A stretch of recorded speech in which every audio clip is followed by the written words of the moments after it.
खुलुमबाय गिबियावनो बेहाय बाहागो लाफैनाया गोबाङानो बाहागो लाफैदों।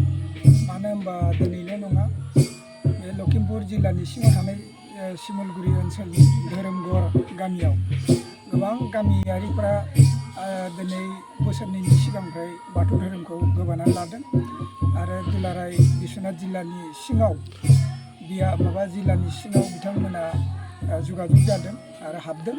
बेनिखायनो बिथांमोननिसिम रोजा रोजा साबायखर। मानो होनबा बिथांमोना नुबाय थादों जे बुहुमाव बाथौ धोरोमानो गोसारगासिनो दं, बाथौ धोरोम लानानै गोबां मोजां खामानि मावलांगासिनो दं।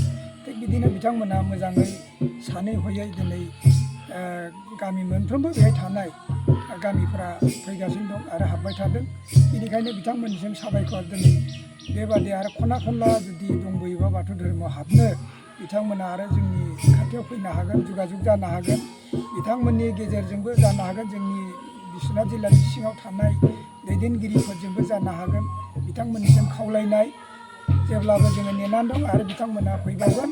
साबसिननिख्रुइ हामसिन उननि जोलैफोरखौ मोजां दैदेनलांनो हानाय, रोंखा राखा खालामनो हानाय, गोग्लैसोनानै थानाय बिथांमोना गुबुन धोरोमखौ लानानै गोबां बोसोर बेहाय रायजो जाबोदोंमोन।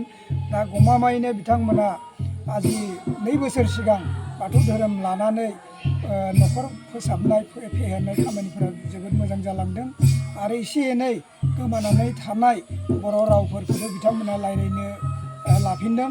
दानाय लुनायजों लोगोसे मावनाय दांनाय बर'नि हारिमुखौ बिथांमोना फोथांगासिनो दङ आरो उननि जोलैफोराबो लाबावगोन बेखौ आसा खालामदों आरो गोजोन्थों। बेयावहाय नुनो मोन्दों माखासे सुबुंफोरखौ बेयाव बाथौ धोरोमाव हाबनायखौ जों नुनो मोन्दों। बेनि मा थांखि लानानै बेफोरखौ मावनाय जादों आरो जोंनि बाथौ गायसननायखौ नुनो मोन्दों, बेनि सायाव सारा मा बुंनो?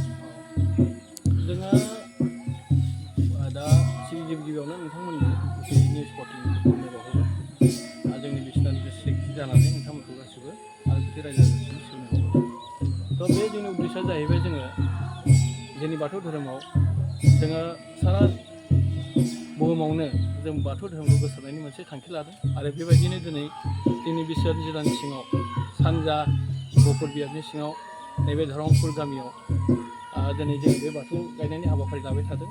दिनै दिन जरा काजिकुसि लानानै बिथांमोननि गामियावहाय फ्राय 53सो न'खरा दिनै बे बाथौ गायनायाव हाबाफारि दङ आरो बिथांमोनहा गोदोनिफ्राय फ्राय 1973 मायथाइनि सिगाङावनो बिथांमोनहा रायजो जाबाय दंमोन। बेवहाय बिथांमोनहा गोबां परिबेकनि गेजेराव गोबां गुबुन हारिनि नारसिननायाव बिथांमोना जोंनि हारि आरो धोरोम रावखान्थिफोरखौ बिथांमोना गोमालांनो हमबाय थादोंमोन। दिनै जोंनि बाथौ धोरोमाव बिथांमोनहा आवगायबोनानै जोंनि गाननाय जोमनाय बर'नि गासैबो जोंनि हारिमु गासै धोरोम गासैखौ बिथांमोना दिनै बजबनानै लादों। बेखौ जोङो नोंथांमोननि सिगाङाव फोरमायनो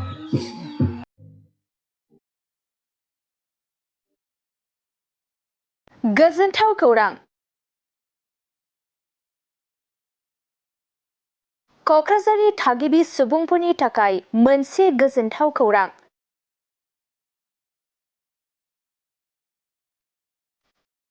क'क्राझार सहराव गोदानै खुलिदों गंसे शपिं मल।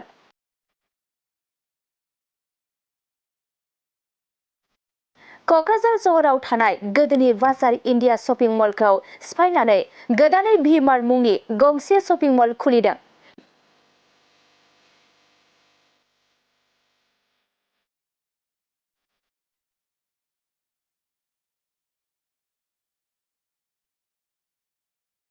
क'क्राझार सहराव थानाय गोजाम अभारब्रिजनि गुदियाव एबा एमआरएम हस्पिटालनि अपोजिट साइडआव गोदानै भि-मार्ट मुंनि गंसे शपिं मल खुलिदों। बे गोदानै खुलिनाय भि-मार्ट शपिं मलाव नोंथाङा गोबां रोखोमनि गाननाय जोमनाय आरो बायदि मुवा बेसादफोर मोननो हागोन।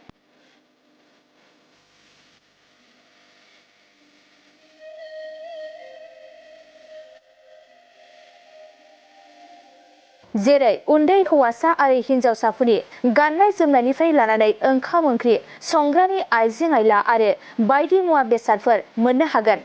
नोंथाङा बे भि-मार्ट शपिं मलाव नोंथांनि नांगौ जानाय मुवा बेसादफोरखौ थांनानै गावनि गोसोबायदि बासिनानै लायनो हागोन।